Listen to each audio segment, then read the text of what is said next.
Welcome to On the Soul's Terms podcast, a weaving of astrology, Greek mythology, and depth psychology. I'm Chris Skidmore, an astrologer, psychotherapist, and craniosacral therapist living in Ubud, Bali.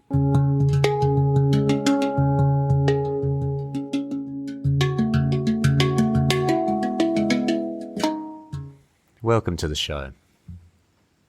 In this episode, I sit down with Béa Gonzalez, a novelist, teacher, and Jungian thinker, for a conversation about myth, storytelling, and the psyche. We explore the richness of archetypal astrology, the symbolism of unresolved tensions, and the importance of engaging with both our inner and outer worlds. A central theme in our discussion is the concept of the unresolved note, those recurring life tensions that push us toward growth and transformation. Béa shares how this idea has shaped her understanding of astrology and storytelling, particularly in her 3 novels, including Invocation, which examines the dialogue between rational and imaginal ways of knowing. We also delve into the enduring power of mythology and fairy tales to help us navigate modern challenges, the need for deeper conversations in a disenchanted world, and how connecting with these stories can enrich our lives and bring balance to the psyche.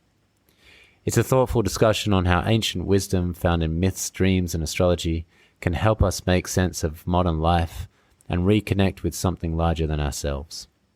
I hope you enjoy the conversation as much as I did.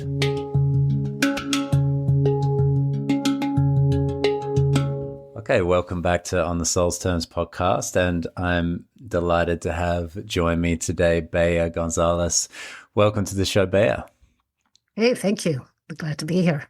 Some of my listeners may know you. I know that one of my listeners from way back at the beginning, she actually linked me up with your work. She's like, you got to check out Béa.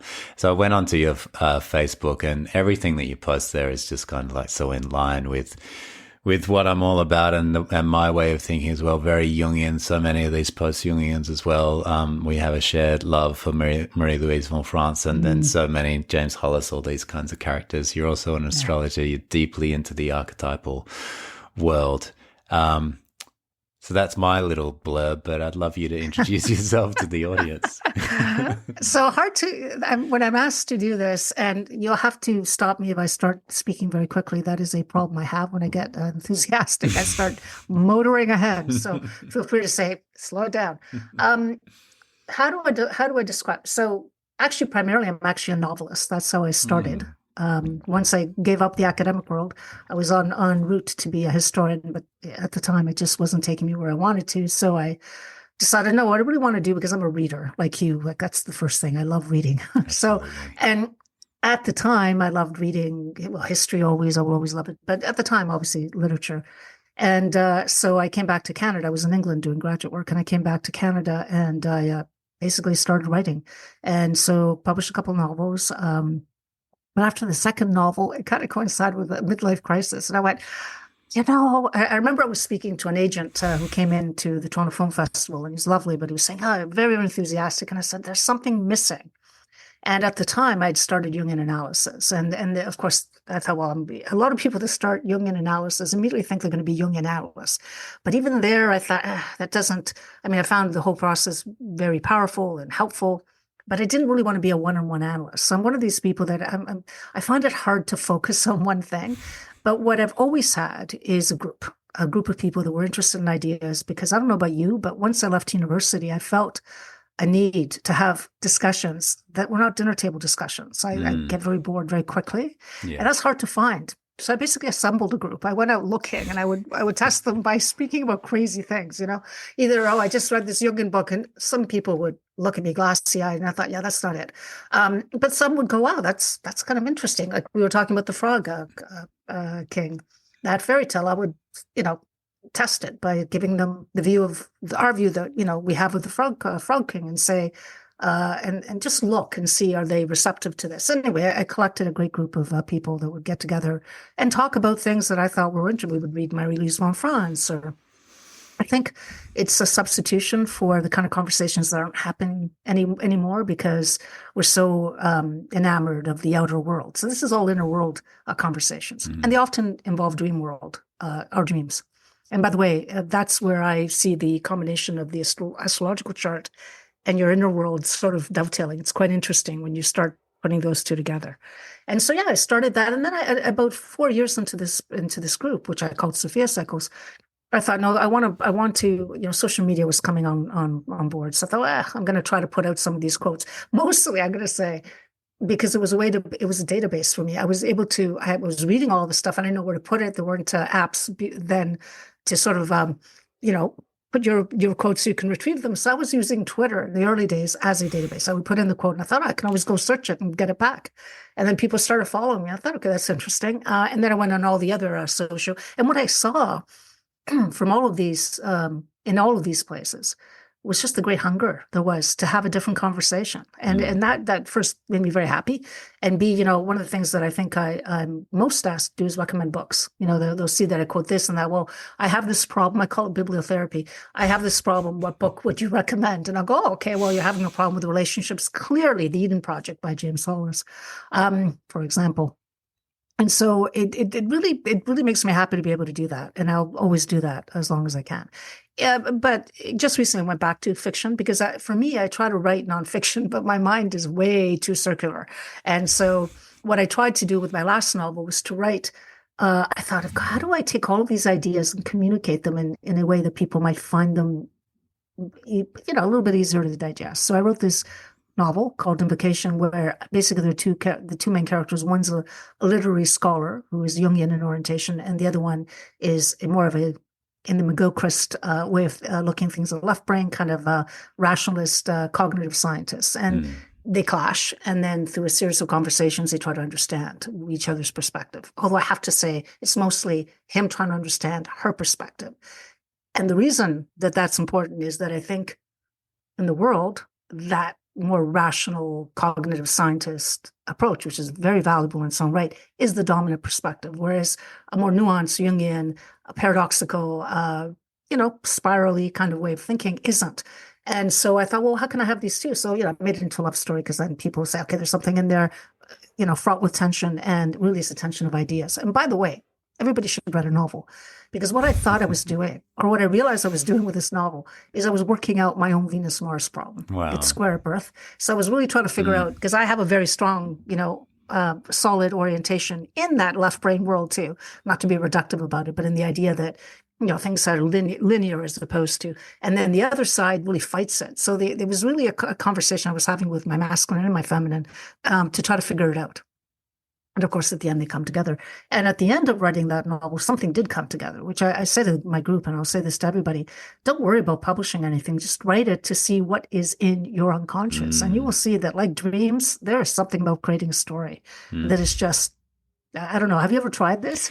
Well, okay, so this is really interesting for me because in my early 20s, I just started writing something that I was like, I'm going to write a novel, like as people do in their early 20s. Yeah. And I actually put the pen down. So you're bringing it back to me because I put the pen down and it, now I'm in my mid 40s and I'm like, I think I was terrified in a way, to be honest with you, to be really honest. Like the things that were coming out there was like, whoa, this is, I thought I was just writing about these characters and a story and a plot line. And I was like, whoosh, I had to put it down because I saw my own consciousness work itself through. Like I know now that, but it was there was so much material there. It was so raw in my early 20s that it was quite terrifying, to be honest with you. Yeah. And it actually is terrifying. It is terrifying because, I mean, what's in there? All the fantasy material, it's not all kind of like bells and whistles and sunshine, lollipops and rainbows. And so you start to see that. So you're really bringing back to my mind what that process was like. So I love this as like, don't think about publishing it, start writing it. And then you'll start to see, because something takes over the pen, right? I mean, the unconscious starts to sort of show you this thing, and you think you're writing about these characters. I mean, how fascinating as well that you, with your Mars Venus square, what a brilliant way. I think for any square, maybe if you know your Yes. chart, just like look at your squares and write about those. Yes, that's exactly. That is how you integrate them, because Yeah. the fundamental problem about a square, and by the way, I think it is the most dynamic of all the aspects because they're in different elements. I think when I look at the opposition, at least there's some, even though they're in different elements, they're friendly elements to each other. But the square is Yeah. a particularly grating kind of thing, right? But it's also, you know what I call it? What I've called it, and this is how I look, because I'm not a consulting astrologer. I'm very interested in teaching people the language because I think it's really the most beautiful language that you can find from metaphorical thinking. That's what really interests me. But I developed this concept of what I call the unresolved note, and it's based on something that shows up in Invocation. I have a real love of Wagnerian opera. One of the many things I've gone down bizarre pathways. But there's one specific one, Tristan and Isolde by Wagner. I don't know if you know this opera, know the story I behind know it. the story, yeah. I know the Tristan and story Isolde. really from Robert Johnson Myth. originally and Yes, We yes. and but yeah, love the Brilliant. story, but go on, please. So I'll tell you what Wagner did, which is what I try to import in the chart. See if this resonates or if you think this is crazy. So Wagner wanted to depict a love affair that is so crazy, so passionate. And he said, well, how do I do that in music, right? Well, he knew one thing. You don't resolve the love affair, because once a love affair is consummated, the kind of energy that is square, it's done. This is why all these movies have to end at then you end it, or else. So he was a horrible human being, but a brilliant musician. He figured out the way you do this, and it is fascinating, is you create a 5-hour opera where you don't resolve. There's a chord called the Tristan chord, and you don't resolve it. Oh You keep going. God. Try that for 5 hours. You're sitting in an opera house. There's a famous conductor. I think it was Robin Bradshaw. Bradshaw is the last name for sure. But anyway, he was here at the COC, the Canadian Opera Company. He was famously said that that's the opera that you're lucky to get out of alive, because you're in such a state of tension the entire time. And this is so dramatic. It's only at the end when he dies, and this actually is something to consider metaphorically. He dies. By the way, this is an opera where nothing happens for they're basically standing on stage singing for 5 hours, very little action. But at the end, he dies. And then she's about to die because of where he's dead. She's got to die.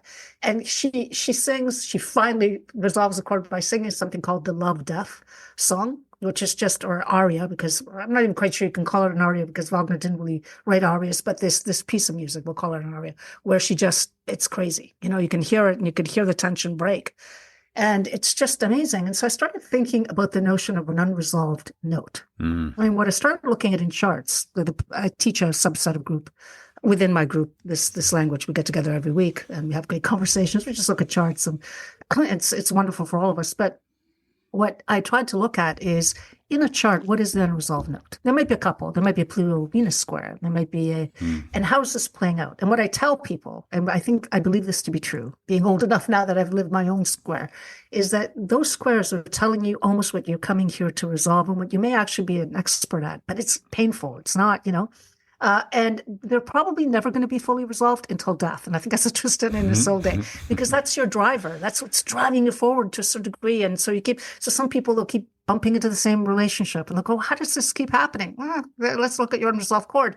Some people, power dynamics. Some people, parental complexes that can't leave them. But if you can look at the chart as holding the key to what area it is that you're trying to work on, right? And then through transits and progressions, you can see, oh, that's been activated now. I think it gives you a little bit more compassion toward yourself, so you don't feel like a driven lunatic, which some of us do sometimes, right? And B, you don't project on the other person that may walk in and walk into your drama. You're able to say, oh, here's my Tristan chord's just been activated by person X, maybe in whatever context that might be, Maybe I don't need to act in such a way that I can both damage them and myself. I can maybe reflect on, what is this actually saying to me? What is the fundamental energy behind it? And, I don't know about you, but underneath a lot of these things is longing. And I love Irvin Yalom. I don't know if you know his work. He said it's very hard to work, and this is in the context of relationships, and I love this quote. It's very hard to work with love-obsessed people, because really what you're working with is someone who is in love, in love with that feeling of yearning. And so if you can say to people, can you stay with the feeling and not let it leave, like not let it land on a subject? I don't know if you've ever tried this. Pretty hard, especially when you're young. As an older person, I go, yeah, I can see it. I can take it back. But that's for anything, right? Can you sit with attention without action? And I think, Wow. you know, von Franz, you know, all the Jungians, that's exactly what they're telling you to do. That's what Jung said. Things resolve and change if you're willing to sit with the tension of opposites, which is what often gets this whole thing going. Yeah, or the But ask tension of people to sit. squares as well, right? And then the That's squares it. and Yeah. oppositions. And so then the Yeah, I think mostly squares are the opposites in this case, like, because yes, they're I so think different, so. right? I think they're So, referring to squares more so than oppositions, because as you say, like Yes. oppositions, they have a way of working each other out. They're two sides of Yeah. the same coin. They know each other. They're Right. kind of like, oh yeah, Yeah. okay, let's figure something out. But a square, and this is the beauty of a square, it'll never resolve. And so it is that discordant note No. keeps coming in. Oh my God, what? Oh my God, again, here we go again. But as you say, and I love that perspective that you could be, or maybe you are naturally an expert in that, but you got to go through the awful pain and existential angst and the crises after crises until you realize that staying with it until the magical third thing sort of somehow arises out of that. But then that's even that thing becomes squared. And so there's a Never ends. yeah, it never ends. And I love this because we actually were talking before recording about your work on Venus and or the feminine in general. The feminine is the feeling function, the misunderstood feeling function. I'd love to get into all of that and kind of open a lot of that up. But the first thing that's coming up for me as you're describing that is Eris, whose name obviously means discord or kind of disharmony or strife. Yeah. And I'm hearing within squares, as you're saying it, the presence of Eris and the dilemma of Eris, because we don't want to invite her to the party. We don't want to invite her to the wedding, just particularly as a wedding. You know? Can't have her there. But if we don't have her there, it leads to the Trojan War, right? Like, so the little thing of inviting her to the wedding, if we don't invite her to the wedding, it leads to the greatest war in history, you know, at the time kind of thing. So it's a really beautiful way. It is. It's an incredible story. Yeah. It's an incredible story. I also say to people, for those of us who've been married, don't like, of course the strife has to be at the table. If it isn't, you've got a dead relationship. If you don't invite strife, you're going to go completely, it's going to go underground until it takes over the whole thing like a big monster. And you're right. You know, suddenly the girl is sacrificed and, you know, we send boats out to Troy. Yeah. So, you know, it's understanding archetypally, what is all this pointing to? Why are these stories so important? Why do they still resonate? Because, you know, they're in disguise. They're still there. I see them all the time. I'll be like, as I was telling you before, I was looking at, I don't really read a lot of genre fiction, but I saw a quote that really hit me. It said, look, you can read all these nice literary novels, you know, they're all very serious. But he said, the real archetypal stuff is in genre fiction because it comes to the surface. I thought that's kind of interesting, right? So I went and started reading modern fantasy. And I kept seeing these new, you know, all of these writers. And what I did is I just looked at really, really popular, like, you know, selling 30 million copies of books, which is unbelievable, right? They're actually taking unconsciously motifs that like the cauldron, which Mary-Louise von Franz talks about. I don't think these people are reading Mary-Louise von Franz, but somehow they're channeling a lot of these, you know, and it's wonderful because you're seeing, okay, how is this developing? And you're seeing that the female, the Venus characters have become Eris. It's much more. It's much more militant. It is stabby. They call them stabby female characters. They bring Mars. There's an integration of that Mars energy within the feminine.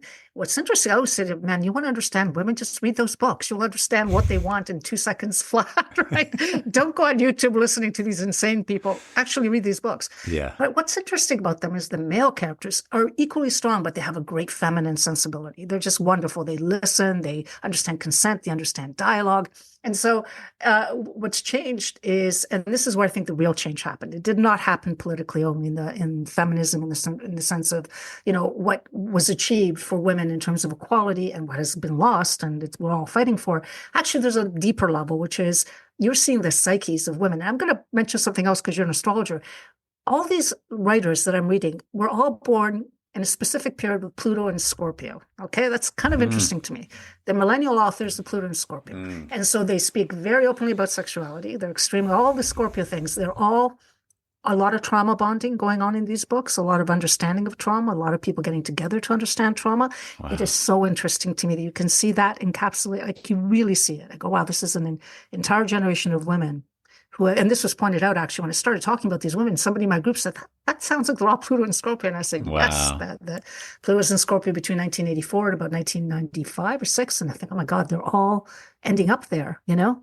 And so they're exploring on a deep level using like, this is not, high fiction. It's not trying to be James Joyce. It's not the intention. But 38 million people are buying these books, and some men are also buying them. It's not just women. So I think to myself, what is going on here? You got to pay attention, right? You're not going to pay attention to the 3 people that are intellectuals and are going to read Finnegan's Wake. That's just not where the mass energy is. So I found this very interesting. Yeah.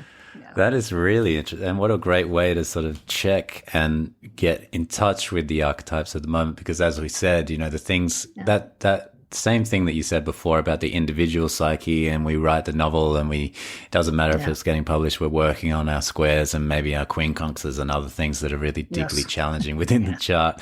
But then on the collective level, the author's born with Pluto in Scorpio, which as Béa was saying is, around about that 84 to 95-ish. Those are the authors who are millennials who are working through, and that's the beauty of these outer planets, and it can show us that. So, something on the mass consumed literature of the day, because it's not necessarily intellectual and it's not kind of plugged into that, then it's closer to the unconscious, therefore, and then closer to the actual things that are going on. Yes. What a great way to sort of get in touch with that. I love that. I have to ask you this question. So I'm very, very taken by the revival of interest in Hellenistic and medieval astrology. I think it's very healthy. It brings us back to the origins, and I think I love philosophy, so it brings back a lot of these questions. But I'm a bit disturbed by those who have become purists. And by the way, you see this in every discipline. We suddenly decide, well, nothing, the outer planets can't be used. And I think to myself, okay, let's think about this rationally. What has never been seen is suddenly sighted.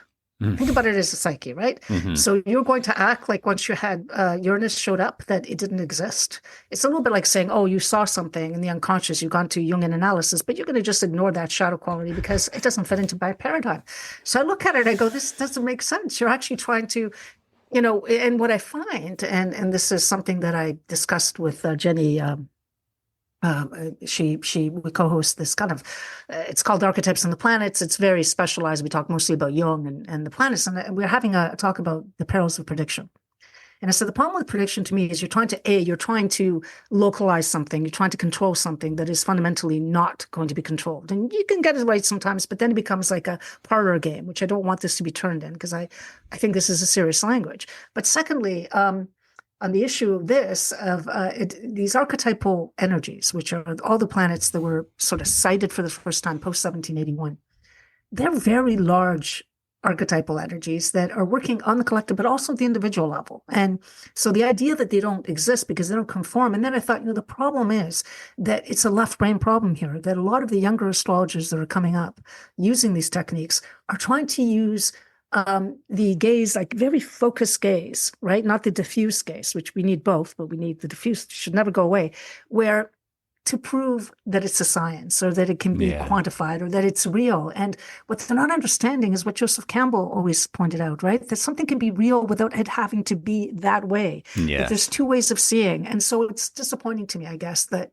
you're seeing this division mostly in younger astrologers who can be absolutely dogmatic about this, by the way, dismissing it. And I think things develop. The psyche has, I hate the word evolution because it sounds like it's always gone, but it is actually evolving to something different, right? If you want to use it that way. You cannot go back and stay there. And as a historian, someone who studied history so many years, it's illogical. Even the way we look at history, we were talking about that David Graeber book, The Dawn of Everything, changes because we as humans change and we put a different eye to it. And if we didn't, we'd end up with the same old interpretations, the same old stories. Mm-hmm. So that, does that bother you? Like it does really bother me that these are being dismissed. It does, and the insistence on certain techniques and the insistence that, like the Hellenistic thing, like only this. And I think that's why for me, I consider myself a bit of a rogue astrologer, which you obviously probably consider yourself that too. I just don't get caught in it because when I see that, I kind of like, unfortunately, I just switch it off. I mean, I just can't because it doesn't. To me, astrology is a way to get in touch with the timeless. So I guess if I'm in any era of astrology, I'm with the classic. I'm in the classical Greek period, which is, of course, pre-Hellenistic. So then, in a sense, I'm staying with the timeless that's there, and I'm not trying to get it too refined. Actually, my whole practice is not too refined because I want, I want the chart just to start speaking to me however it wants to start speaking to me. And if that's because Neptune suddenly shows up as like it comes off of the page and starts singing to me for some peculiar reason, even though it's not a personal planet. But something, it's like, oh my God, Neptune's in the ninth. So I really need to kind of like get into that. And I'll just go with that. So I think what you said before, and this is I just had Joe Landwehr on the show, and he talked about Terence McKenna saying that astrology is a translinguistic something art form, maybe but the words were translinguistic, and I love that because to me, exactly, that's a language, and the power imbalance between me and my client is usually I speak the language and they don't, and so then I'm just trying to get across the things that I'm seeing, and I'm trying to translate it into the language they know. If I get stuck on anything like a technique or a thing like that, or as you say, like a purist, I can't use these outer planet, whatever it is, like I'm getting myself stuck in a place where I need to be very mobile. I need to be moving because I've got to move all the way over to their worldview and come all the way back to mine in the space of an hour or 90 minutes. That's really crazy. Obviously I do more long-term work now, which makes it much more viable and much more. But I'll go into myth and story now because that's where all of the action is. In which case the chart that could be technically read in a particular way may present in a completely different way, and I'm okay with it. And so I'm not trying to prove it. I actually just wrote an article for the Federation of Australian Astrologers, and I talk about astrology as an oracular science. Yes. In which case, in the article, I have to go back into where the oracle was considered to be the highest of wisdom. You had like Tiresias in ancient Greece, you had the blind seer, you had the Pythia. So in which case, the highest form of knowing in that particular world, which was in history the highest forms of knowing that we sort of arrived at in some ways, classical Greece in that period, where we had Socrates and Plato and everything. It wasn't Pythagoras, Plato and Socrates and Aristotle. It was the Pythia. So if you really wanted to, which was a priestess who was in an altered state, who was taking in unconscious material and delivering it. Like that's where I want to be positioned actually. Yeah. And so then it makes you a better storyteller. A better storyteller. And then if I'm trying to predict out of that, it's like, wow, I'm trying to take this entirely, as you say, like spiraling cosmic soup and just deliver it to you in a way that you can decide whether you want to be with that man or not, or do this. It's like, it makes me, I've tried to fit into that. And I swear, I get like a cold sweat happens and I get into like my body shuts down. I get it. And I'm like, I'm sorry, part of it, I'd like to, but I can't. No. Also, it's so, the way I look at it, it kind of demythologizes the world. The one thing we're doing with, I think, this language is remythologizing it, because we're living in a pretty dead, I agree with Rick Tarnas. I mean, really what we're living is a disenchanted universe that wants to be re-enchanted. And so once you are doing that taking that spear and saying, that's it, that's what's going to happen, you've totally lost, in my view, you've lost that narrative connection. So the way I teach the group that I do is, don't tell me just the aspect of what it means. Tell me what story could evolve from that. And perhaps because I'm a natural storyteller, I can't get away from it. But what I find is it's so interesting that people, when they're connecting things, so really what you're trying to do is connect principles, right? That seem disconnected on a page or, on a flat surface. But the act of connecting them, there is something that happens in your body. You can feel it in an interior way. I'm sure you do when you're doing it, where something clicks. And it's hard to even describe to people that don't do this. And then you're on the right path. And it's not because you're going to determine that tomorrow you are going to be with such and you're going to get the job. It's because something you're saying is a bit like what you're describing, Pythia, or, any oracle. It's the idea that you're hitting on something that is almost, because oracles often speak in double speak. They're not telling you straight out. Well, What that's oracle why it's the actually tells you. Pythia with the Yes, forked tongue. exactly. Yes, that's Yeah. it. Like, who tells you, tomorrow you're going to get job A? Who cares? I always say to people, do you think, one great thing about doing this work is if you do dream analysis with a group, and I did a lot of one-on-one Jungian analysis, which included dreams, but I think dream group, for me anyway, I do have 3 planets, including Sun, Moon, and Mercury, those 3 in the 11th house, so maybe this is it. But when you're with a group, I find the group has an energy and a collective wisdom that can, one of us will have the key to whatever symbol. The person who has the dream has the first, but then somebody will say, it's interesting, and they'll ask the right question, because it's really about a question, what question are you going to ask next? And what I think is really interesting about that dream, looking at that dream world, is I look at the chart kind of like a dream. It's telling us these symbols, it's giving us these symbols, and they keep moving because things keep making aspects to it that nothing is fixed. What stories are going to evolve from that? And what I find, it's an intuitive knowing. Sometimes something hits, and that is more healing. Just like when you hit on a dream interpretation, which is always open because no dream is ever really fully interpreted. But there are some moments where it just hits you and you think, oh my God. And what I tell people is, if you think your dream, think about this when you're doing a dream interpretation, you think your dream is interested in who you're dating, what job you're getting, that's ridiculous. It's not interested in your outer world. It's interested in you and your psyche and your growth. The outer world is the vehicle for that. But the actual thing, the dream doesn't care if I publish a novel. Why would it? An interior world is vast. Why would it try to locate it? And I think that's why those two done in tandem, doing the dream work and doing the chart, is just fabulous, because you're wading into the same territory and you're understanding this is speaking to a larger reality, and it's connecting you to a larger reality. Wow. So I find that often with dreams, I'll actually bring in the chart and I go, okay, that's what's happening by transit. This is why this is coming to the surface. But how is it materializing? Well, it's not in the outer world. Yeah, you'll see signs of it. I'll say, oh, suddenly I'm really interested in the subject or whatever. But really what it's telling you is that unresolved note has come to the foreground. And this is how it's manifesting. And how do we know it's manifesting? Well, you know this, because there's a conflict in your dream life. Something has come up and something is out of balance. And really at the end of the day, all your psyche is looking for is balance. It doesn't care, this or that. It's just wanting to be, if something is way out of whack, you're going to get that dream that says it's way out of whack. But it's not out in the world. Don't get rid of your husband. Don't, lose the job. It's maybe in your inner self. But it's hard because people just want the rom-com. I don't know if you find this. Yeah, I they want the rom-com and the idea, solution and the job and the life. It's like, how do I live my life in a way that just everything's successul and everything's great and everything's wonderful? I mean, it's like, it's understandable. But actually, as you're saying, the longing is still there no matter what we put on the outer world, no matter how much in the American nightmare we're getting ensconced. It's actually like the dream world is still there. And also, I would add to that, the daydream world, right? Like, I think as we've encroached into the night world with our day world, with all these lights and everything, then the physical and all of these kind of like awakeness and all these machines that keep us kind of like away from the deeper levels of dreaming. I think the deeper levels of dreaming come into our day world more. So actually we're living out those fantasies much more. So even because some of my clients are like, but I don't remember my dreams. It's like, that's totally fine. Don't worry. Your life is but a dream, right? Like it's happening all around and your dreaming is all around. Like tell me your stories are here. And we'll work with them as dreams, because those are archetypal figures wandering in. Like you say, like when you see in a square, I love that, what you said.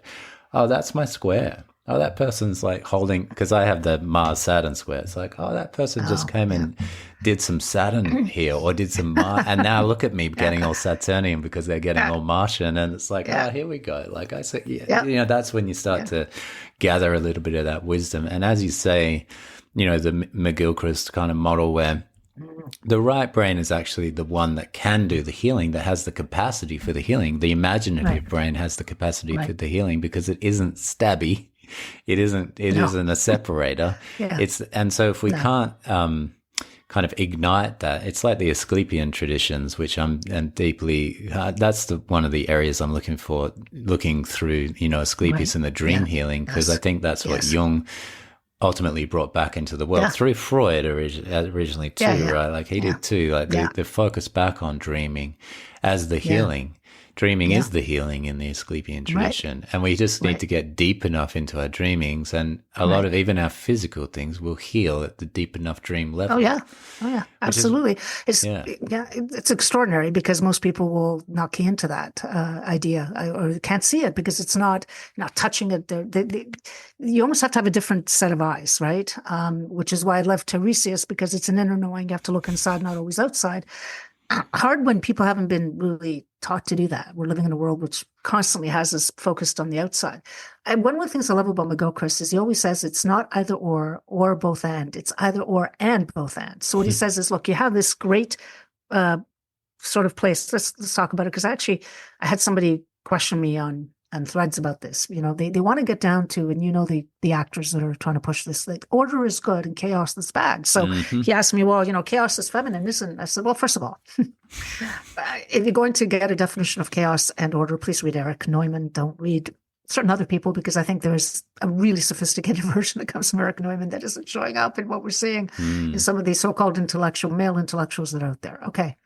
But Eros is where we all come from. That's where everything originates. So you can say that that's where we extract, although you can't avoid it because that is where it is. So you extract it, you go into the left brain, you extract from that massive chaos something that is very important. You look at it with that eye, you know, that bird eye that sees it.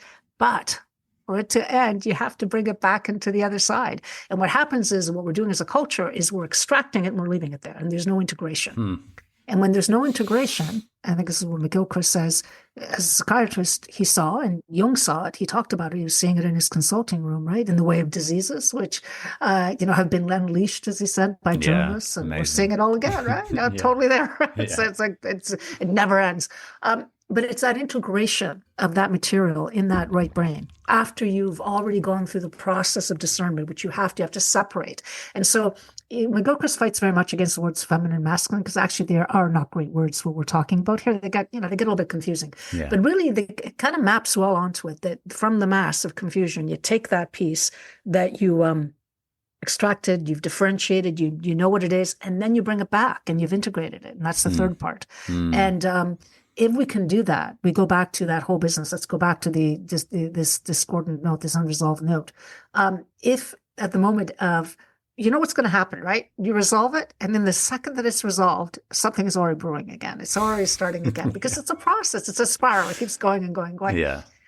When you say about Asclepius and the idea, one of the things that I always tell people about Jung, they should read the Red Book, because the Red Book was talking about dreaming awake. I mean, that's what he was doing. He was doing active imagination. It's brilliant. Everybody needs to produce their own Red Book. You can read his. Yes. It's fascinating. But this is back to the novel. This is why I tell people, write your novel. I expect you to actually, after this, you got to go back to that novel. I get that pen. You know what? You'll have changed it by now. It'll all be so changed. You've done so much in the last 20 years to be, you're encountering other figures and you go, whoa, what happened there? But it's such a great act of discovery. It is. And writing something like that is what you talking about dreaming awake. I say to someone, no, you don't have, some of the members of my group say, well, I can never remember my dreams. I say, your life is kind of like Calderón de la Barca said, it is kind of like a dream. So what's happened to you? What have you been noticing? What has been going on in your life lately that keeps reappearing? That's pretty well, like you say, telling you a lot about where the psyche is landing. And once you look at that, I think the judgment goes away. This is a big thing for me, that I think people who study astrology deeply the way you're doing it, not, I must prove something, are understanding that a lot of our judgments are based on unintegrated qualities that we have. So we tend to be a little bit more compassionate about the way we might see the defects of others. And this is ultimately what we're all trying to do, I hope. I mean, this is why we're here. Hope so. To learn, hopefully. And so it can be a language that says, these questions about women, men, race, this is all pretty silly. Let's go a little bit deeper and see where are the divisions within ourselves. Because once we locate that, I don't think you'll try to find a group to locate it onto, because you're working with it already, right? And so, yes, I do believe the daydream world is super important. And I'm joking, not everybody has to write a novel if they don't want to. It's just one way to have a dialogue with the unconscious. I think what you're saying, if I'm hearing you right, is you have to have a dialogue with the unconscious, right, in some level, whether it's astrology. And you're facilitating that. I think what the kind of work you do is really important, because you're facilitating it for people that are not even aware. I'm sure some of your clients are not even aware that there's an unconscious to talk to. Does that not happen? And then you have to say, and does it not open a world for them? You go, oh, this is like, I never thought about this.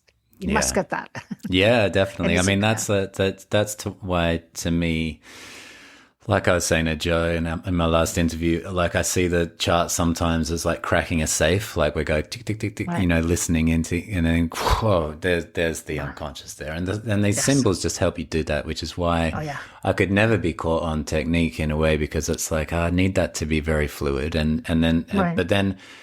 But I'm interested in this. What words resonate for you now rather than masculine, Yeah. feminine, or unconscious, Mm. conscious? It's a really tricky one, the It's language, tough. right?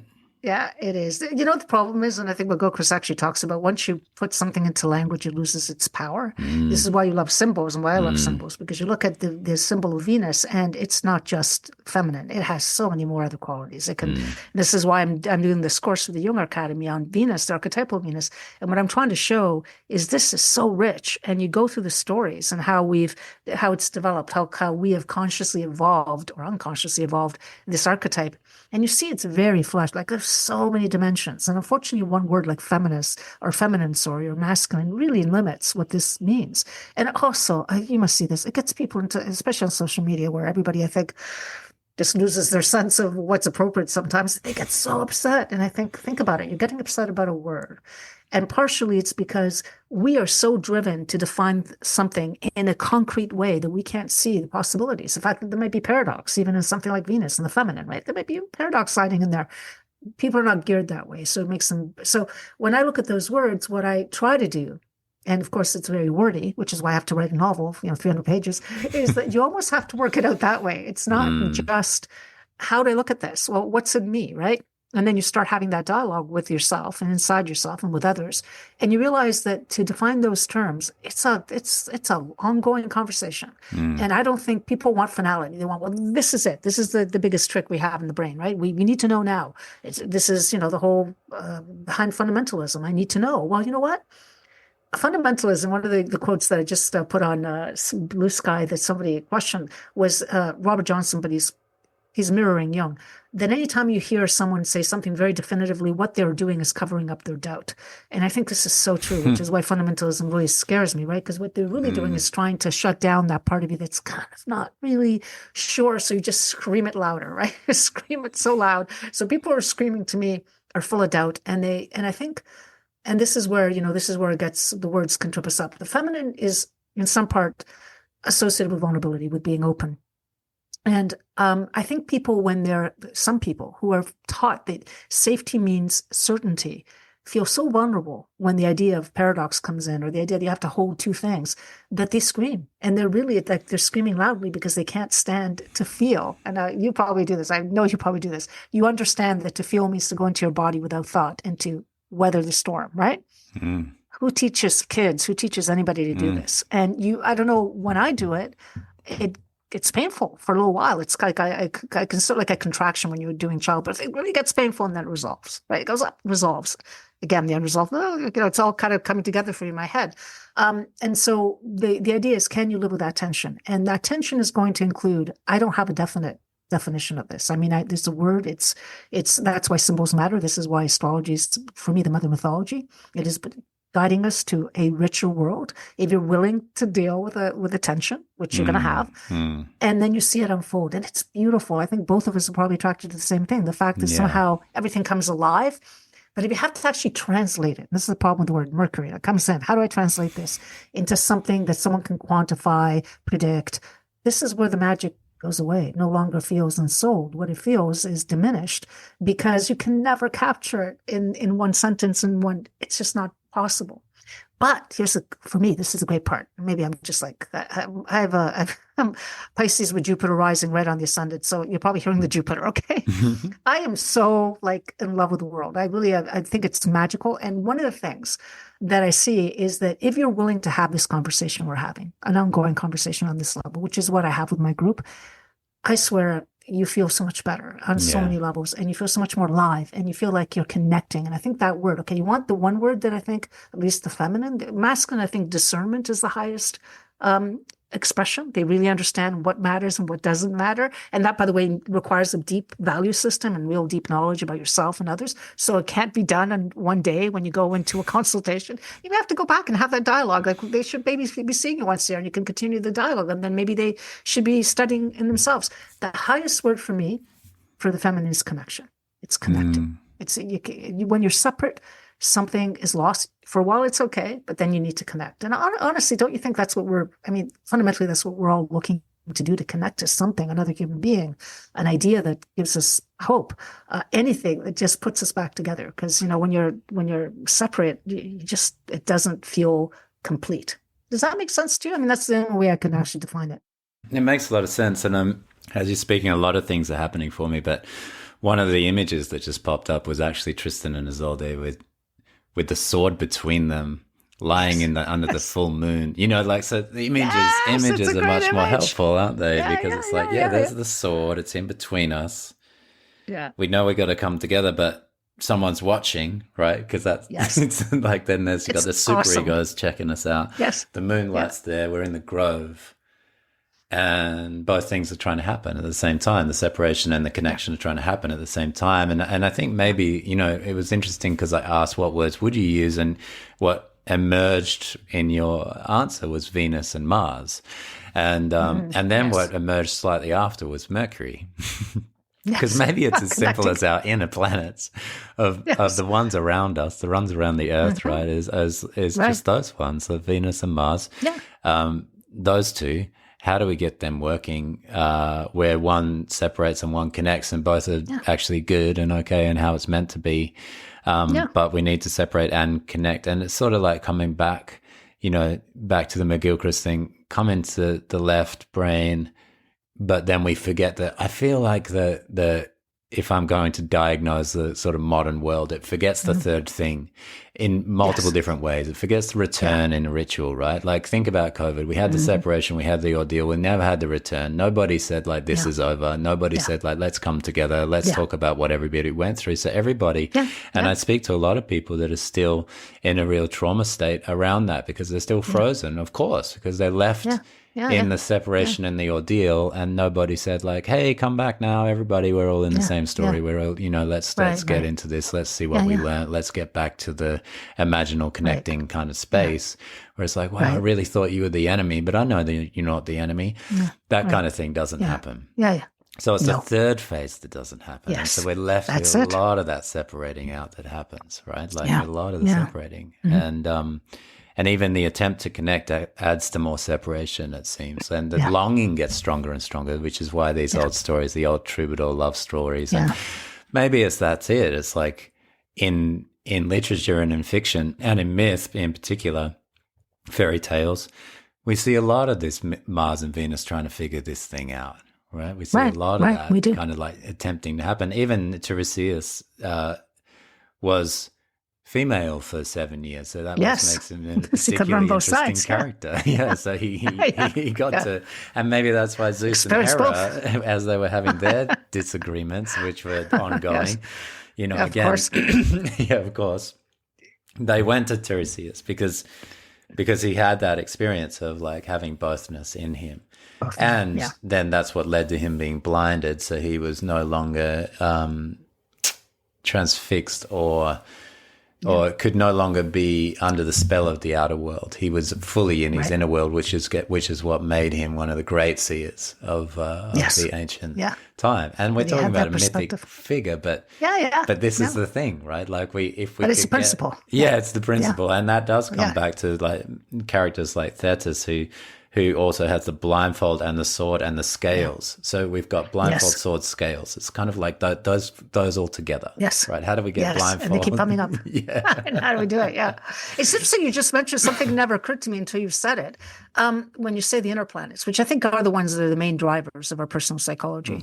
It's funny how, if you think about the myths, we have many stories about the inner planets, right? Think about that. Mercury, we have stories about, but go to the archetypal planets. Uranus, Neptune, Pluto. How many stories do we have on those three? Uranus, well, we have very few. Pluto. Uranus, we have the castration, right? That's it. Neptune, we have, there is one story about Neptune that's never told, which I think is kind of interesting because it tells us a little bit about Neptune, which is, it's not told as much, you probably are well, but that's one where he rapes Medusa in Yes. Athena's temple, and that's why she Yes. becomes Medusa. And it's kind of an interesting thing to add, maybe too.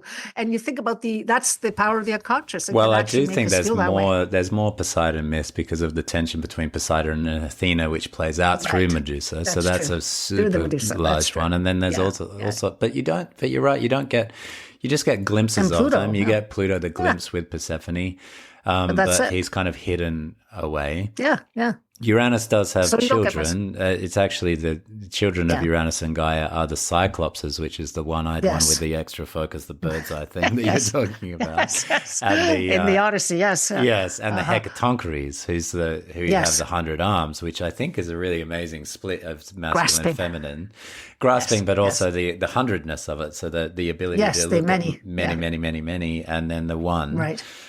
So Right. there's some of it, but as you say, then once he's castrated, it's over. We don't really get. It's not much more. Yeah. Even you though don't his get a name little, means his name is like the heavenly father with the star of crown, the crown of stars, the heavenly father with the Interesting. I crown of didn't know that. stars. Okay.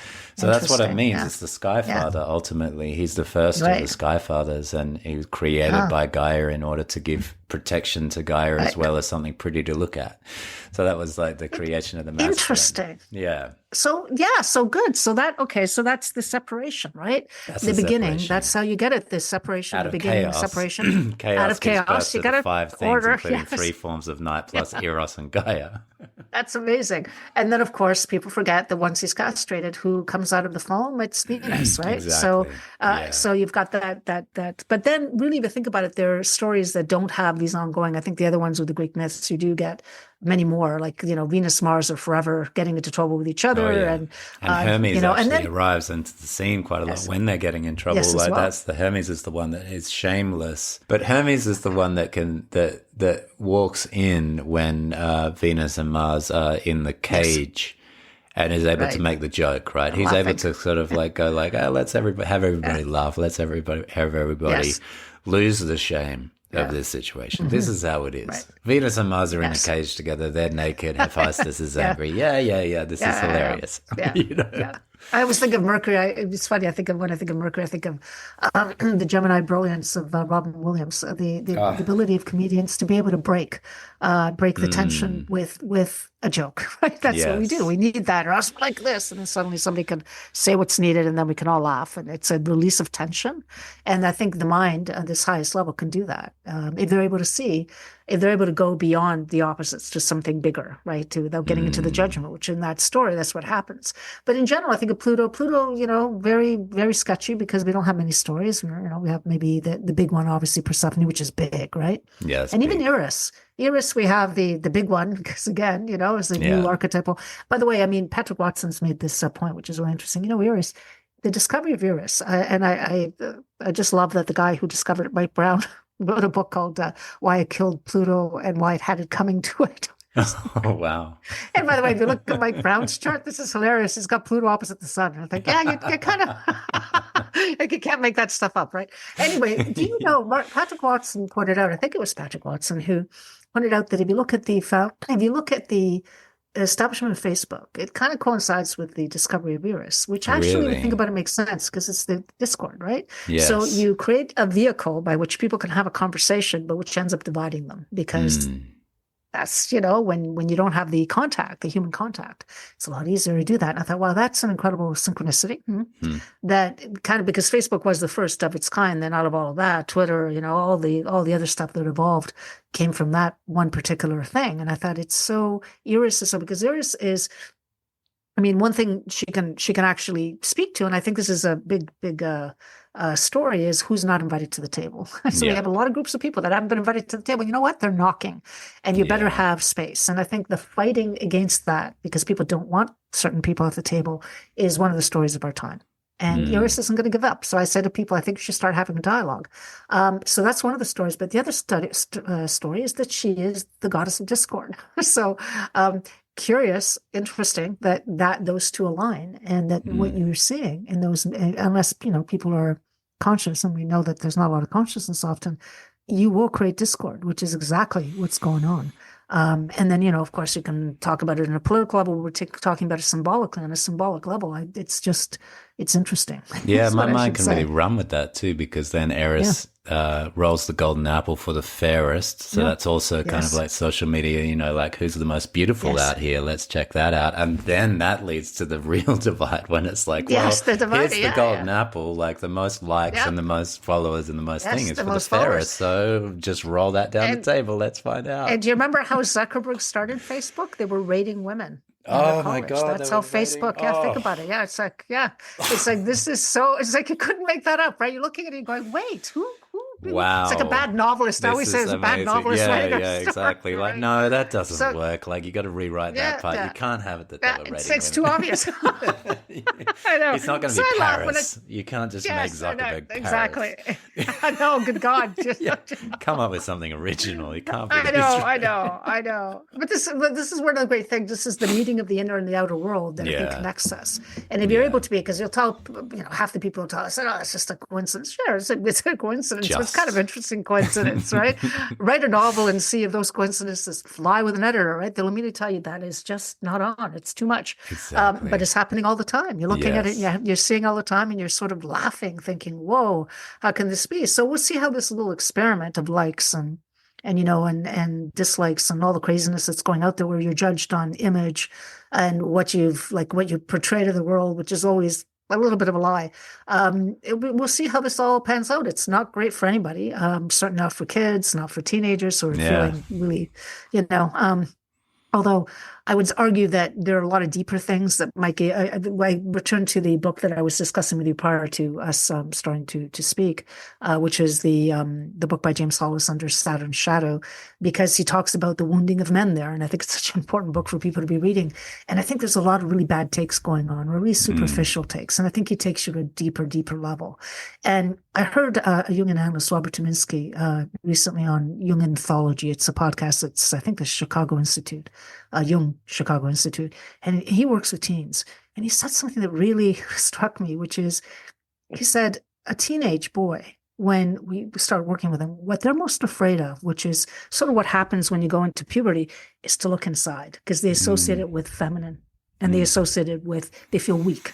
And yet the ability to look inside is fundamental to our mental health. So you have a bunch of young men who are so scared of the feminine, have not been talked to in a way. Like I raised two men. They're wonderful. Their feminine is really well developed, but we had these conversations where they didn't feel it was embarrassing to discuss issues that are of the interior world. But he said it causes great damage, because then they're so vulnerable. They go look for exterior examples that can make them feel better.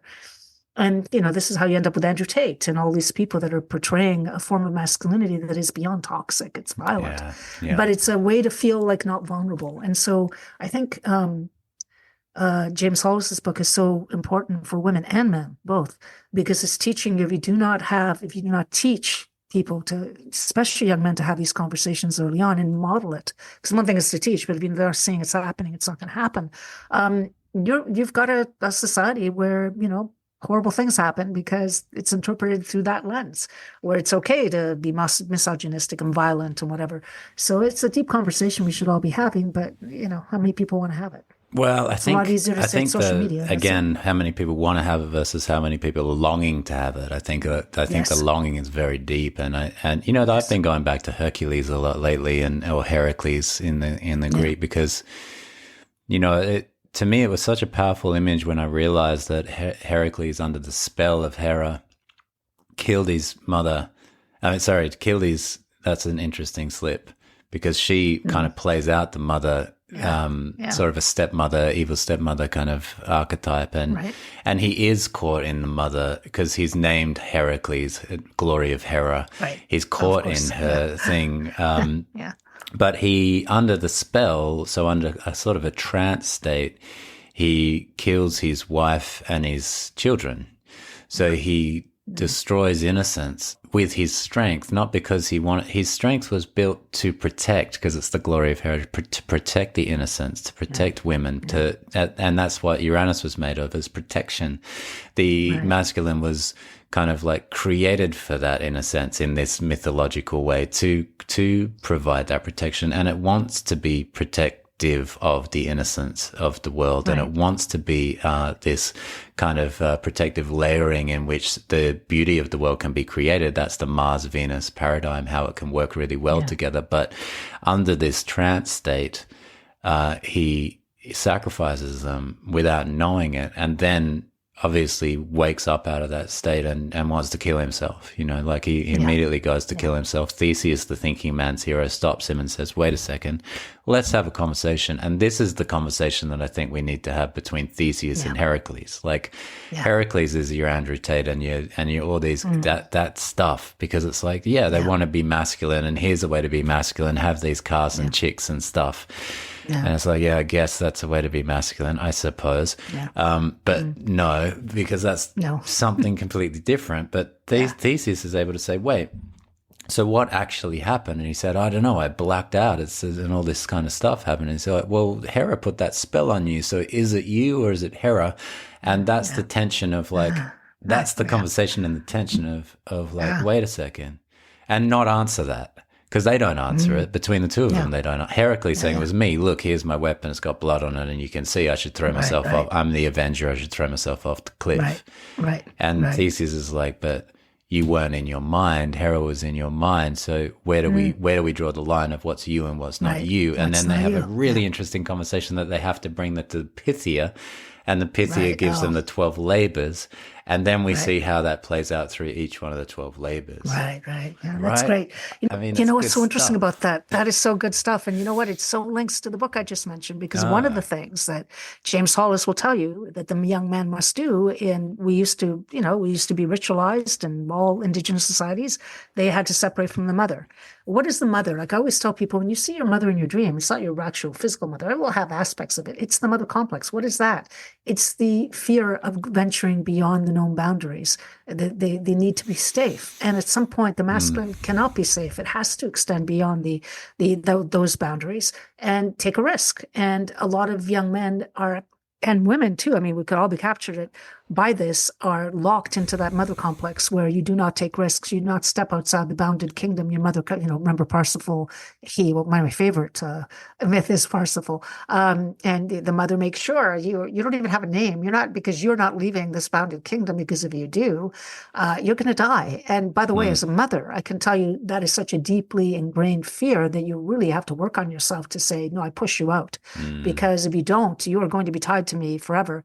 Some mothers want that, consciously or consciously, but we have to, as mothers, make sure that this isn't the spell that we're putting on the child, which is Parsifal's mother. What happens when he leaves, when he finds the rock star knights and follows it to Arthur? He leaves, she dies, right? Because that's it. He's, in a way, the mother complex is collapsed once you step outside beyond those boundaries. So Hollis, the story you just told, is exactly what Hollis says is needed. And we do not have the rituals. We don't have the containment. We don't have anything. Like, we just push these young men out there and say, okay, just swim whatever way you want to.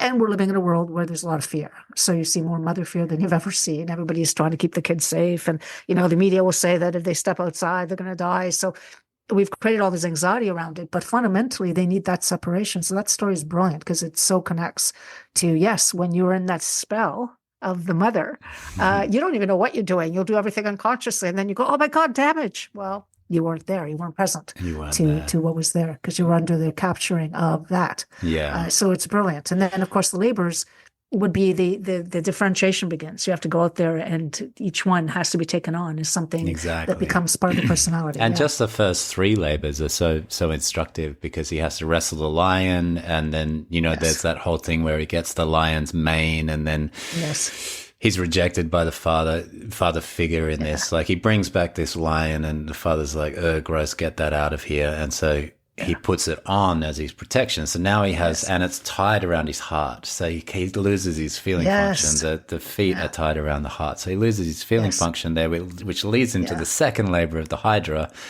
who's attached to his leg. So this is the mother wound, ultimately, the attachment to the leg, and then the breathing of the fumes into his face. Right. So just those two. That tells you already. It's 7 labors, right? Did you ever connect them at all to it's 12. planetary? It's like CS. Oh, it's 12. Okay, yes. It's 12, but again, the zodiac.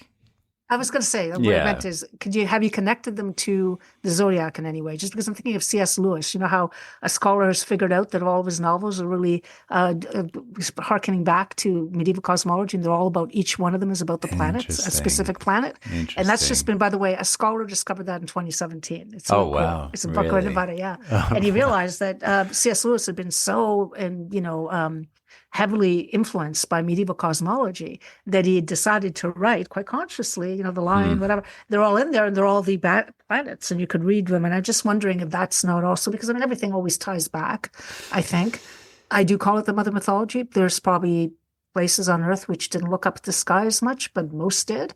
And I feel that a lot of this, and this is what Jung and Montfrance say, we projected our psyches onto the sky and we're retrieving them by having the dialogue. We're going, okay, come back so we can have this ongoing dialogue. And then there's that mystery that there seems to be something that the inner and the outer world are always having a dance, and so they're together. But it is the projections we're trying to bring back, right? So I'm just wondering, and our stories generally do. So I don't know if you've looked at the 12. I haven't looked at that story closely enough, but would there be a correlation at all with So the you planetary can look to, archetypes? like on astro.com, Dana Gerhardt wrote the 12 signs from the 12 Okay. labors point of view. And I think it works, but I think it just sort of like you have to shoehorn a few things in there. Okay. So for me, the first three are very clearly the Leo, then the Cancer, and then the Virgo. Right. Because the Virgo one's Right. really interesting. In his third labor, he Yeah. has to track a deer with golden antlers for a whole year, Okay. puts his weapons away, and just tracks. And he's instructed not to harm this deer at all. And it's the Right. fifth deer of Artemis's carriage. She was, when she Right. was a child, she had to gather up. There were 5 deer running around a field. She gathered up 4 of them to run her chariot, because a lot of these gods and Right. goddesses, they have chariots, and then different Horse animals vehicles. that run the chariots. And the fifth one was free, and the fifth one remained free of Artemis. And this is the deer that he has to just track, Okay. put all weapons away. You've just been through the solar and the lunar, the Leo and the Cancerian labors, and now you just Right. have to watch and wait and integrate Right. through the Virgoan. So those 3 fit really well. Right. Right. Okay. The fourth, But where you know about the rest. well, the fourth Yeah. to me is Libra, where he has to go get the boar, and in trying to go get this boar, Okay. he all hell breaks loose. That's where Chiron gets wounded and everything. It's like it's in Right, right, between the Artemis Yeah, and the yeah. Aphrodite, or the Virgo and the Libra, that all the hell breaks loose. Right. And then You know what's funny? I'm just going to just mention you can go Yes. backwards on the wheel too, right? What you were saying is Leo, Cancer, Gemini, which is Mercury ruled, and then you Oh. just said Libra, but it could also be Taurus, so that's Venus ruled. So you can also Yes, bring you in the could be planets going back by the through the traditional, planets, both yeah. both ways. You can do it both ways, right? Yes. Because we know that in the traditional system, both everything is ruled by, except the luminaries, everything has 2 signs. So you could Yes. actually go around the wheel both ways, which is kind of Yes, and interesting as maybe we're you going could through. go that way and Yeah. that way. And then I know And the that other in way. the first 6 labors are in the Peloponnese, so those are local or kind of like interior, and then he goes out into the world, and so there's the Into the 6 world, and the right. 6. So that's really interesting Right. if you split Okay. it that way. Yeah, if you split it that way, you can go one way and then the other. That's really cool. Yeah. Yeah, I mean, I find exactly. some of the connections like, oh, wow, this is so interesting. How can people not be looking at this? And I'm like, yeah. It's the way you present it. A lot of people, I used to do these tours, literary tours for a great organization here in Toronto that would take people to study Lorca in Seville, or we studied Juan Rulfo in Mexico. And you take them, and it would be kind of literary tour. They always wanted writers, novelists, so that you could really get. But what was really always missing, I love them. I love having the conversations with people that were willing to go to Seville and sit in the courtyard and discuss Lorca. I mean, that's pretty cool. But I always thought that what was missing was that level we're talking about now. Because when you keep things at literary level, like literary analysis, which is great, it's beautiful, whatever. There's something about a poem being very beautiful, but then when you dissect it, it loses some of its beauty, because the beauty is in the fact that it's symbolic. The words transcend, they're so, as where poetry is much higher level than anything fiction can ever do, unless it's some types of fiction. Anyway, I missed that third level of analysis that you just did through a myth. And I think myth really makes it possible, although I do think that a lot of writers are incredibly mythological without realizing that they're doing this, because they're accessing a part of the unconscious, which I think we all share. So Yeah. it's not just limited to poetry. But what you were talking about is that level of analysis, that when we do it, at least in my group, we all feel so much better. Something we always say, I don't know Yeah. what happened in the last 5 hours, or something Yeah, happened, and we all walk out going, oh, and as Yeah. women, we all hug each other to death. It's like, oh, it's like church on another level. Yeah. That is what I think is missing. And I think, I used to do this with my kids when they were young. I would actually play them the E flat that starts the ring cycle, which seems ridiculous. I even went into schools and told them that. And then I would play them a recording of the Big Bang that was the radiation that you could get, I think, from Harvard. One of them, they have a recording. And I would say, look, this is the ring starts on an E flat. And we would go there, and this starts on this noise. One is one type of storytelling. That's what I was trying to teach them. The other is another type of storytelling. Both are valid. They're both different ways of looking at the world. You never want to abandon one or the other. Mostly we've abandoned the E flat, but I think that and we don't want to abandon the other one because it's telling us a lot of information. I just want to bring the E flat on. And it's so interesting. I would go into grade 1. I mean, these kids were 6, and they were so creative, and they were so into it. Then I'd say, what happens next? There's a dwarf. I would always only tell them like the first 5 minutes of the ring cycle because it gets pretty involved and pretty crazy soon enough. But the dwarf, Albert, the idea that he is stealing gold because he's rejected. And I always tell them, I would say to them, why do you think he's so angry? And they say, because he's sad. And I go, that's right. And you could teach kids like the ring cycle, for God's sake. And I'd even play them the E flat, the first bars, right? So they could hear the world coming into being, and they'd all have these big eyes because they're still open to it. And they'd be so excited about hearing the world come into being. And then I say, okay, let's listen to the Big Bang. It's such a cool way, from the beginning to speak to children. There are two realities, and one doesn't have to win because it's not One a competition. can't win. Yeah. No, one can't win.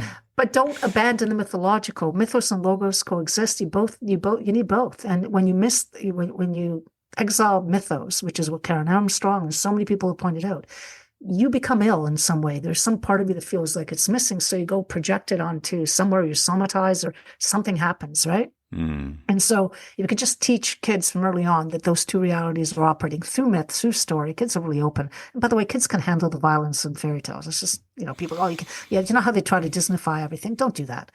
Kids like that. In a way they're fighting it, they're understanding. These they know these things are in them. They can't articulate it. They can't tell you, but they know, right? Yeah. So it's a way for making them, also a way for them to understand aggression is perfectly okay. This is a way that we deal with it. We just have to understand it. We have to make sure that it's contained, so you're not hurting people, but it's a normal human thing.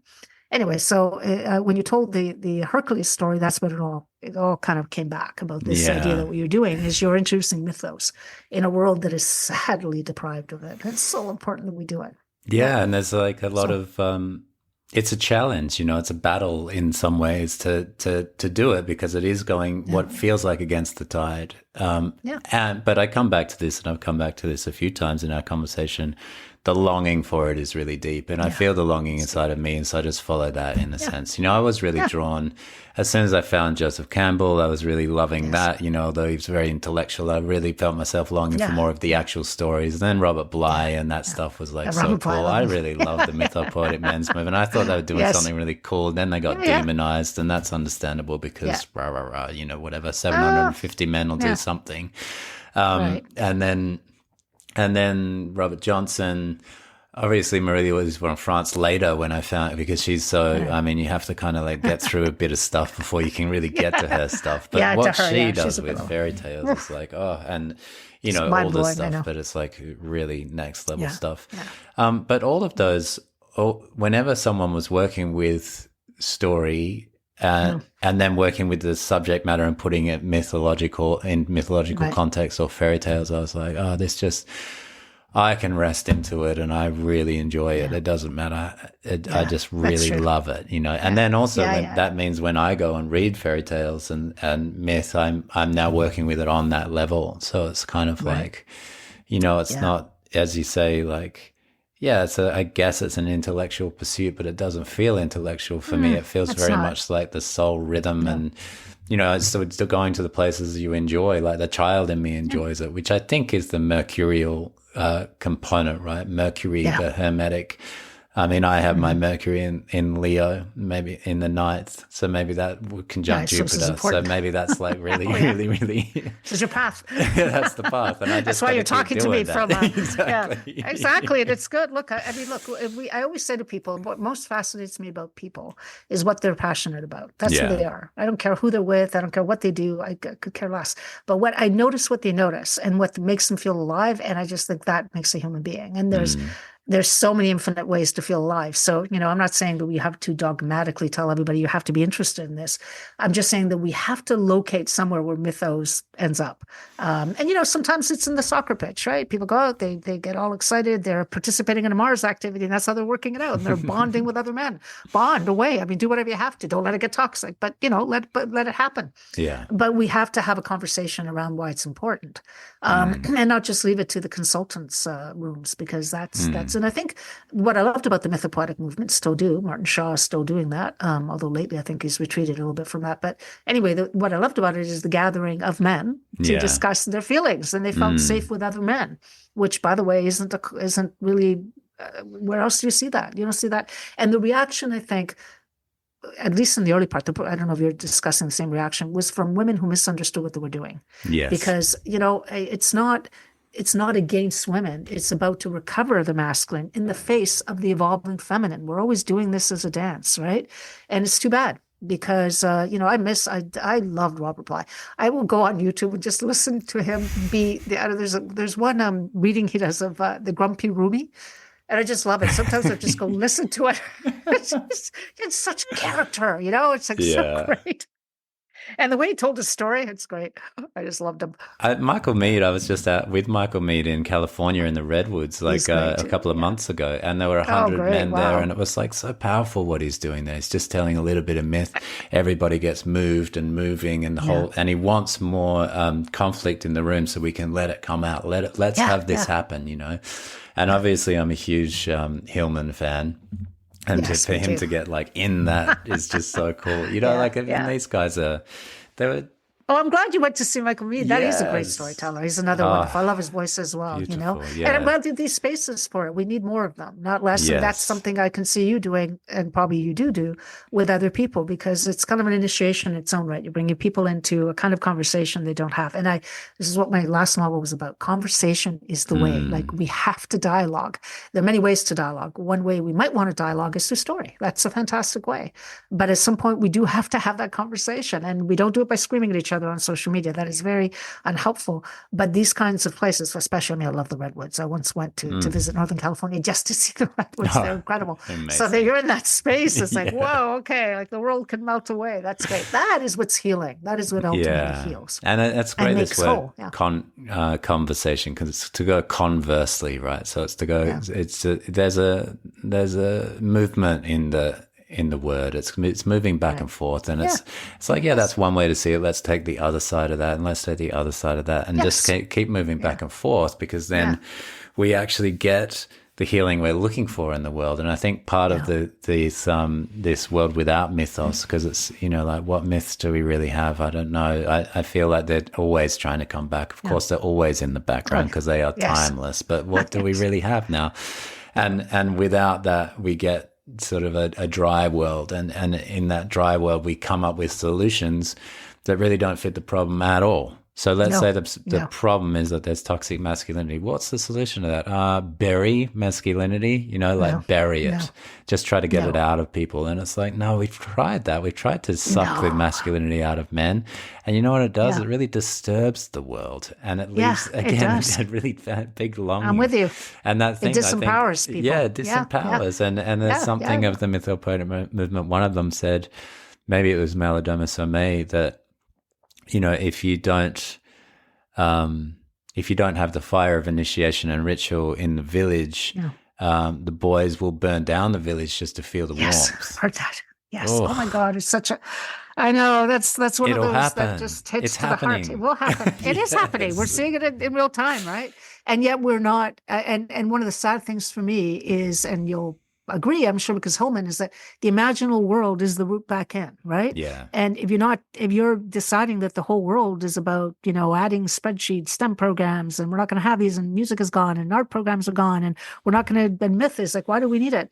what the hell are we left with? A very dry world where you're right, things will burn because that longing is there. It goes back to longing. It's there. It will just manifest in whatever way it can. And if there's no ritualized way to do it, yeah, it's going to come out in toxic ways, which, and so what, with all due respect to these great social theoreticians like Jonathan Haidt, who want to write books where everybody goes, oh, this is perfect. This is all about screens. It's not all about screens. It's been going on for a long time. The screens maybe made it more obvious to us, right? But it's there. It's been there since, whatever. And so we're not having it. And by the way, women have to participate in this, and they have to participate in not the way they attack the mythopoetic movement. It's terrible what happened there, because it wasn't an attack on the feminine. On the contrary, it was a way to integrate the feminine into the masculine, right? Yes. And they have to participate, but they also have to be taught that not everything is an attack. One of the things I see in a lot of what women can do sometimes, which is something I try to point out kindly, is they'll say all men are evil, or all like this is no discernment. That's not true. There are some men who are evil, just like there's some women who are evil. And what is even evil? It's such an extreme word anyway. You can say they're all unconscious. Are they really all unconscious? The one thing we have to value is the power to discriminate between things. That is when you don't have a masculine built in you, you tend to make these crazy big statements, and then you go after movements like that movement without any level of sophistication. And it's tragic. I think it doesn't help anybody. And so that's why I think they have to work in tandem. We have to have both. And then eventually they have to understand that we're building. And, it gets complicated because we all know that some women have more of the masculine developed and less of the feminine. So then you have to go, it's not as simple and clear cut. But in a general way, I think what Michael Mead is doing, or you are doing, is so much more productive than writing a book about how do we limit screen time. First of all, don't try to limit stuff that you're not going to be able to do. You can impose as many rules. Something is out in the world. It's there. It's been unleashed. It's unleashed. Yeah. So what I do, and I think you're doing, is we're trying to use the technology that's there in the most positive way. So I will keep doing. I never post anything political. My stuff is always going to be these books that I'm reading. Because you get enough politics. Go get them wherever you want. Not interested. Yeah, that's out there. And so that's it. It's there. You can find it. But maybe what I'm trying to do, I'll tell you what Sophia Psychos, which is like everywhere. I post everywhere. What I'm trying to do is get people to have a different perspective that is not always there. So you're not going to have 4 million followers. I don't care. If you pick up one of the books that I'm reading and thinking it's worthwhile reading, that's great, because maybe it'll get you out of that world for a little while. And that's what we're doing. It's a one person at a time thing. That's all you can do. But this great analysis don't really look at what has been in existence since time immemorial, which is the stories told us. But the analysis, it tells you a little bit. It doesn't tell you the whole thing. So, well, I think that back to that masculine feminine thing is like the reductionism and the holism, but the shadow of holism is reductionism. So actually you reduce by being holistic, by being too holistic, by not being discerning enough, right? And that's what will happen when you lose the masculine out of the world. Then you'll actually become shadow reductionist. Like, well, all men are like, like whatever it is, this big blanket statement. It's like there's no discernment within that because the shadow of that holism is reductionism. And I will say about the screens, it's like I've been thinking about it's like well, let me imagine that for you. That's something that the screens can do. But that's really since Neptune was found, right? When we started to make pictures. So then it's like, let me just imagine that for you. So then, but the thing is, like the other thing this technology can do, like what you do, and hopefully what I do, is start to tell some stories again using this medium. And then you're not looking at a screen, you're listening to someone tell you a story, or you're seeing your quote, which are always so great on your, I just see it on your Facebook, wherever you're posting. It's like, yes, because that quote means something to you. You've sat with it, you've done something with it. It's not like you've just seen it and then copy pasted. I know that when I see your post, it hasn't just been like, oh, that's great, I'll just put that here. Like here's someone else's wisdom and I'll mirror that over here. You've felt it, you're in it, you're already reading that, and and now you're sharing it from that depth. Right. That to me is like great, and you're using it with this thing that was used to rate women back in the beginning. Yes, yes, exactly. That's which is quite funny, and ultimately, this is the ultimate revenge. We're not giving you any. Hey, I never put a picture of myself. I figure you don't really need to see me. Who cares? But those words, right? I will say this: that the thing about someone I get, like I've been posting on Twitter and all these other places. Twitter less now because it's become crazy.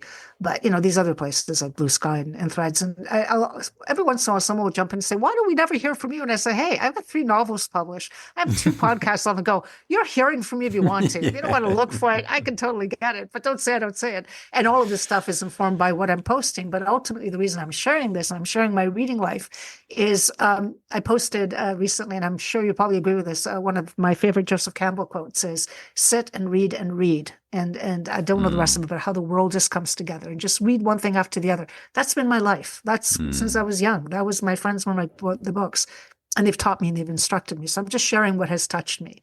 But it's not indiscriminate. I mean, I use Readwise, which is an app that extracts my highlights. I have 55,000 quotes. So you're definitely not getting all my quotes. But there are some, and there's a synchronicity to this, by the way. Readwise will pop up and say, this is a quote that, love the app. And I'll say, wow. And you have a daily review. And sometimes I'll go through 60 of them and one just hits me and I go, wow, this is it. This is what's out in the world right now. And that's where I go with it. So Wow. it helped me organize it. Yeah. It's really interesting that way. Yeah. And kind of using that technology to deepen. It's beautiful. I like that. Yeah. Well, we're both on this quest. I hope we're helpful to people. That's all I can say. I hope I'm of use. I always say, I hope this is useful. If it's not, no problem. That's not because okay. I think Don't everybody's have to wired. listen. That's okay too. Yeah. Yeah, exactly. But it's there if people are wanting to listen. And I think, honestly, what else can you do? That's all you can do. And then don't get too connected to the outcome. I mean, the outcome is, what is the outcome? There's nothing. I will tell you that through the vehicle of social media, 3 of my members have come through there. One through YouTube. She saw one of my YouTube video essays. Another one found me on Twitter. And the other one is now from Madrid. And she comes in remotely and found me through the podcast. So I'm thinking, wow, all these things you're putting out there, you're bringing these great people to you too. I've met wonderful people, including you. That would not have been possible had I not been posting. So I think that's the gift I get back. And it's a pretty good gift. So and it's a really good, really nice note to leave on here, because I found you through one of my listeners who's like, I said at the beginning, she's a listener to you and to me, and a patron, a real supporter of my work. And she said, you got to check out Béa. You got to have a look at this. So similar. She said the same thing to me about you, by the way. So I was listening to your podcast. She goes, you got to check them out. Yeah, so that's great. The Leo Aquarius, the way that the audience and the speaker are connecting to each other, and hopefully having a really nice reciprocal relationship, because we're speaking into thoughts that people are maybe having but can't articulate, and I think that's what the sort of role is. But then they bring us together, so that's so cool. So that's it. I really love that. It is so perfect. It's so perfect. It's like the circle rounds, right? Yes, exactly. Beautiful. It's great. And that's a really good place, I think, for us to Excellent. close up for what has been just an amazing conversation. Thank you so much, Béa. Yeah, thank you. It's been great too. It's great to talk to people who are on the same path, same journey, different ways, but we're still trying to get to the same place. Yeah, so it's lovely. Thank you for inviting me. How about we do it again sometime? Anytime. I'm always willing to talk. If someone's willing to listen, I'm here. Me too. So we're great. on the same page again. Excellent. Awesome, Béa. Thanks so much. You can find Béa Gonzalez on, where can they find you, by the way? Okay, so on my website, I'm at sophiacycles.com. And then I'm on Threads, Blue Sky, not much on X anymore because it's a crazy place. But everywhere you look, it's Sophia Cycles. That's whether it's Facebook, all the social media sites. Instagram, I'm very active on Instagram. Again, Sophia Cycles. Okay. So I created that name and it's become the thing, and that's it. Great name. Yeah, so Sophia Cycles, I'll put the links in the show notes of all your different things, and anything else you want to share, just let me know and I'll send out to them. That's excellent. Thanks a lot. Awesome. Thanks, Béa. Thank you for listening to On the Soul's Terms podcast. To support the show, please consider leaving a 5-star review, sharing with friends, or becoming a patron at patreon.com/onthesoulsterms. Until next time.